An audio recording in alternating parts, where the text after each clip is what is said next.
Hello everybody, happy Easter. I hope you're all having a really good time with family and friends. I decided to come on and give you a little update on what's been happening with me. Now, things are not really that great at the moment. They could be a lot worse. I am surviving at the moment. I think I told you in the last video, I'm actually now sleeping on a fold-out bed in the lounge because I've had to rent out my ensuite bedroom. Yeah, about that.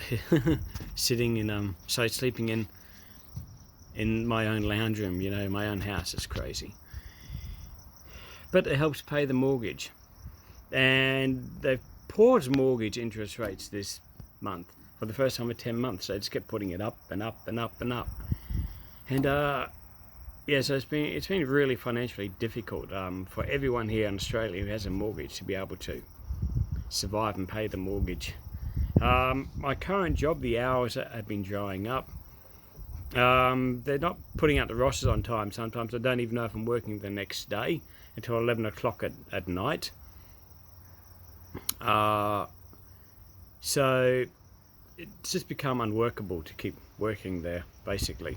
But anyway, a few years ago, I had a professional resume done up.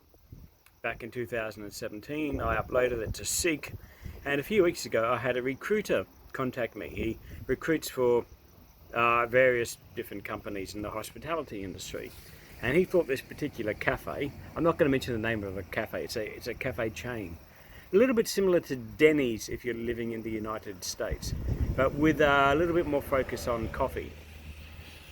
Okay, now I've had barista experience. I've been running out tables at the place where I've been working at for the last few months. So, and plus I've had years and years of management experience at the job I was unlawfully stood down from. So, perfect candidate for the job. Now I got sent an email that said after you had the interview, they'll put you out on the floor and see how you interact with all the with the rest of the team and the guests. I thought, great, I'm going to blow them away, you know. So I had the interview, it went well, and then after the interview she said, we're not going to be able to assess you today. We're already assessing somebody. I'm going to have to get you back next week. I think that seems a bit strange. I drove a fair way out of my way to get to the interview.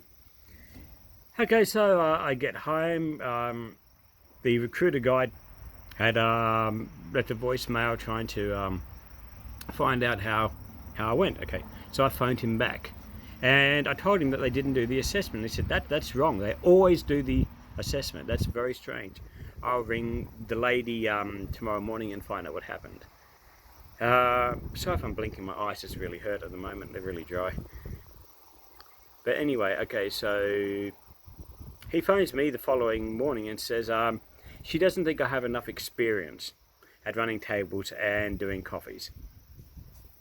I mean, that's just blatantly not true, because I do, and the very fact that she never even watched me do it, so something's just really up with that. Something is not right there, you know. So I was bitterly disappointed. The recruiter guy, I said, well, he was blown away, because he said, no, they always assess people, always.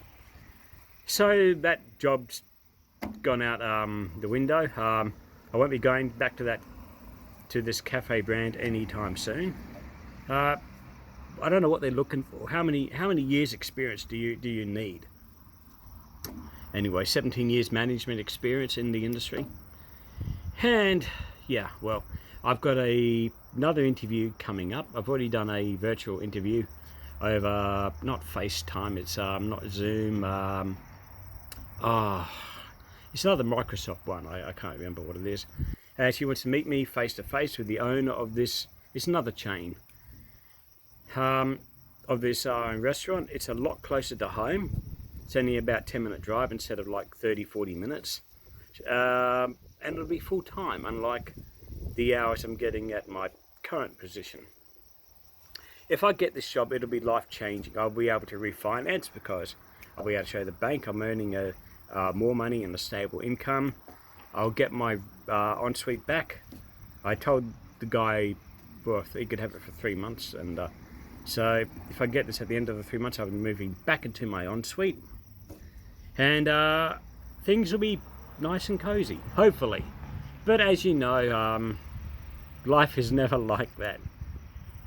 You know, that's why Jesus always said to look for to that, you know, build your treasures up in heaven. Don't build them up here on earth, because you know, like I had a steady job, you know, I was paying the mortgage easily, then all of a sudden Mark McGowan comes on and goes, no, if you don't be injected with this medical experiment, you can't work. So, and yeah. Anyway, I'm quite tired, so I'm gonna sign off. I just thought I'd let you all know that I'm alive, that I'm well, and hopefully my circumstances change. So, to everyone out there, good night, God bless, keep safe. See ya.